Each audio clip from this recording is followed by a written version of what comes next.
birashoboka ko wagendeye ku bintu bitandukanye kugira ngo umwemerere ko yakubera umukunzi. Ushobora kuba waragendeye ku mafaranga afite, ati uyu nguyu ndabona rwose azahaza ibyifuzo byanjye. Hari n'undi rwose ushobora kuba yaragendeye ku mutima mwiza agira, ati uyu nguyu bitewe n'umutima mwiza agira uyu twabana. Hari n'undi wagendeye kuba afite ubwiza buhebuje cyangwa se butangaje, abona ko nyine arusha abandi bose kugira umugore cyangwa se umugabo mwiza. Yewe kujya mu nkundo biterwa n'impamvu zitandukanye zituma wiyumvamo uwo muntu byanyabyo, ukamukunda kandi ukamurutisha abandi bose. Byaba ngombwa ugahita wemera ko yaba umugabo wawe cyangwa se umugore wawe ibihe byose, ubuzima bwawe bwose. Reka twiyumvire iyi nkuru ntoya cyane ribuze kugufasha kumenya ese urukundo nyarwo n'uruhe, cyangwa se iyo nkunze mba nkunze umuntu umeze ute. Jessica rero yari umukobwa ukunda gupostinga ibintu bitandukanye, amafoto ye aho yasohokeye, ubona ko ari umukobwa uri class kandi ari umukobwa mwiza. Rero yaje guhura ku mbuga nkoranyambaga n'umusore bita Joe. Joe yari umudiaspora wibera hanze, ariko nawe ari umusore rwose ubona ko nta kintu atwaye, ameze neza, asohokera ahantu heza. Rero umusore ati ese ko mbona uyu mwana w'umukobwa ni gute ntamukurikira? Yafollowinze Jessica kuri Instagram. Mubano nyine urazamuka, batangira kuvugana cyane buri munsi. Joe ibyumviro biragenda birazamuka, ati ariko wa mukobwa we naranakwishimiye. Umukobwa Jessica ati why not ngiye ntakwishimira kuri umusore uri class meze neza nta kibazo. Ati ese ubahe ubundi ngiye mba hanze mba Canada. Uwari Joe then na Jessica ati nanjye mba mu Rwanda hano nta kibazo. Ati nta kibazo, okay. Batangira kuvugana neza, ama video call, batangira kuganira, noneho baramenyana byimbitse. Ati ese ukora iki? Joe ati ngewe hano nyine muri Canada nkora utuzi dutandukanye, ariko nyine maybe nuza kunsura you know me more. Ati okay nta kibazo, ariko bigaragara nk'umuntu uri class cyane. Uwo yari Jessica ati Joe nukuri uri umuntu uri class meze neza cyane. Ati yeah of course ndiwe rwose nta kibazo. Urumva the more bagendaga baganira, buri muntu yagendaga amenya mugenzi we. Joe ati ese wowe ukora iki? Ngewe nyine ndacuruza online, nkora utuntu dutandukanye. Bapanga rero guhura once kugira wenda bazaganire. Jessica ati mu byukuri biragoye ko naza aho ngaho kuri muri Canada, you know business yanjye kubona umuntu nayisigira, ariko nubwo ari online ariko mba ngira ngo niba nsize n'ibintu mbone ko hari umuntu ushobora gusigara uri in charge of it. So aramubwira ko nta kibazo, take your time, umunsi uzabona nyine ko nta kibazo uzambwire.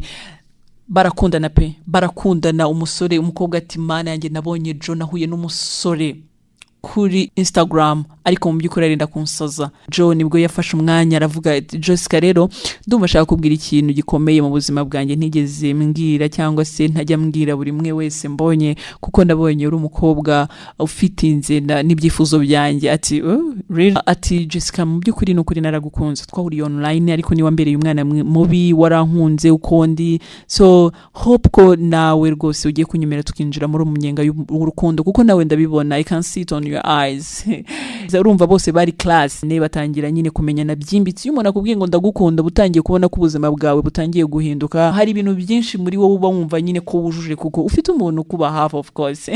Ibyo rero byarakomeje. Umunsi umwe Jessica akomeza kwinsista ati especially wazaretse nyine nkaza aho ngaho nyine nkanagusura ukantemereza aho ngaho Canada nkari ubuzima bwabo. Ati nta kibazo. None umunsi umukobwa mu kugenda ati kandi ni wigore mfite amafaranga pe, I will pay my ticket. Ati nta kibazo rwose niba wumva uzishyurira it's okay. Urumva nyine umukobwa yashatse kukwereka umusore ko nawe nta kintu abaye agomba kwiprovidingira buri kimwe cyose, dore ko yari yaramubwiye ko anafite business, online business. So afata tike indege byose biratungana, aragenda asanga Joe Canada. Byari ibintu bidasanzwe kuri Joe. Urumva rero yateguye gahunda ze zose, akazi ke kose kare, aravuga uyu munsi ngomba guhura n'umukunzi wanjye yaje kunsura kandi ngomba kumwereka urukundo nyarwo.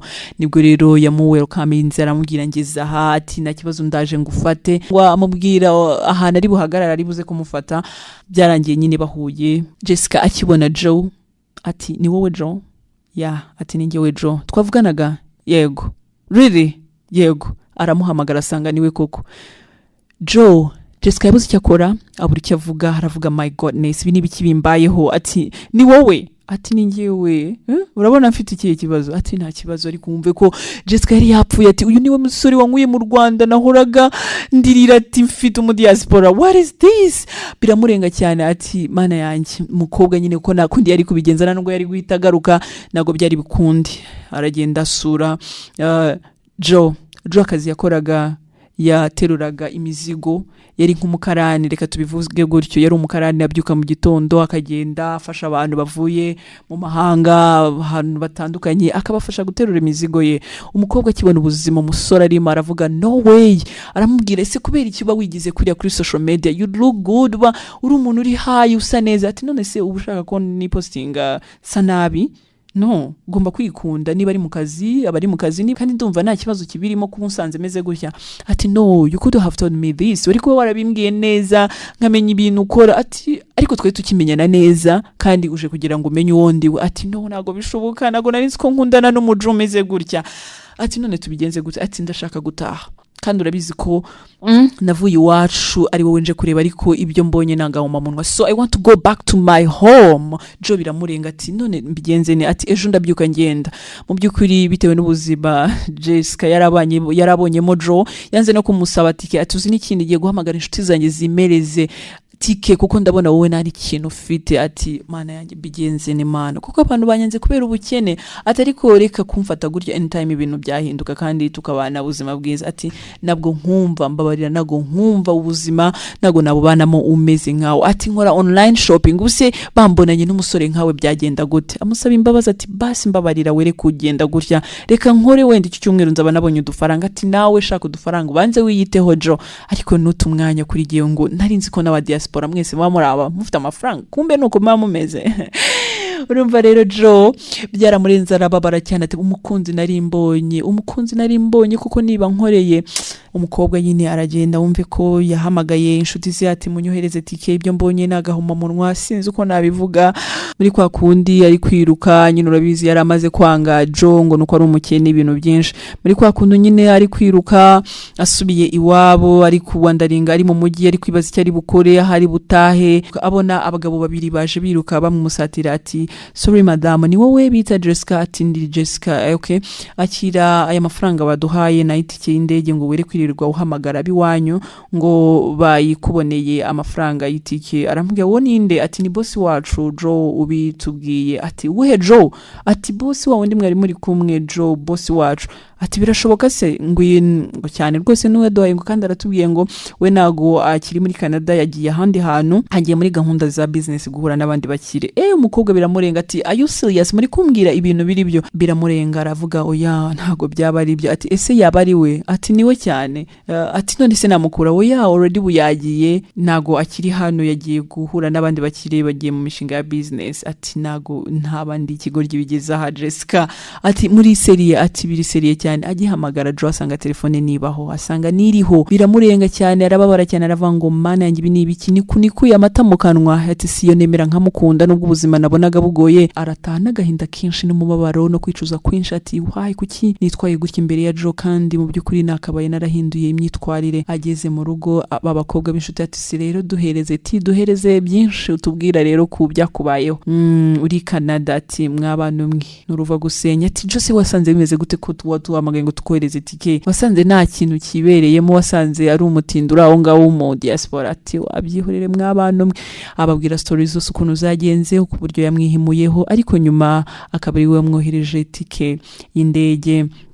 Biramurenga asaba imbabazi. Ati basi mumbabarire nanjye nitwaye ko ntakagombye kwitwara. Jo nakundi yari kongera kumubona kuko yari yaragiye muri business ze, kandi na Jo yabona yashakaga umukobwa kuko yakunda byanyabye, akamubera umugore, akamubera umukunzi wa nyawe, kuko yumvaga mu buzima bwe atakundana n'abanyamahanga. Yumvaga muri we gukundana n'umukobwa we waba ari byo bintu ashyize imbere, agakora cyane kugira ngo azagaruke afite amafaranga ndetse afite icyo yatungisha umuryango. Ati mwe abakobwa mwe muzitwara neza, umuntu nimuzareba umuntu bitewe n'amafaranga, bitewe n'isura, bitewe n'ubuzima arimo ngo mwumve ko ariko babimeze. Mu byukuri nagiye hanze mpinga Jo mbona ko ari umuntu w'umukarani uri aho ngaho, ariko mu byukuri natungwe no kubona ari CEO wa company. Mu byukuri ngiye nago nari mbizi, kandi ubu ngubu tukivugana na hano na hamwe namubona ahantu hose, nago ndi kumubona ku social media hose, nago namubona. Mu byukuri iyo ni trick Jo yari yarakoresheje kugira ngo abone umukunzi nyawe, abone umukunzi koko yazashyira mu mago. Ese iyi nkuru niki ukuyemo? Ese waba warakunze umuntu hari icyo umukurikiyeho? Nawe rero uraza kumbwira icyo ukuye muri iyo nkuru. Murakoze nk'ibisanzwe ndi Ntagara Delphine. Follow, subscribe, like, share and comment.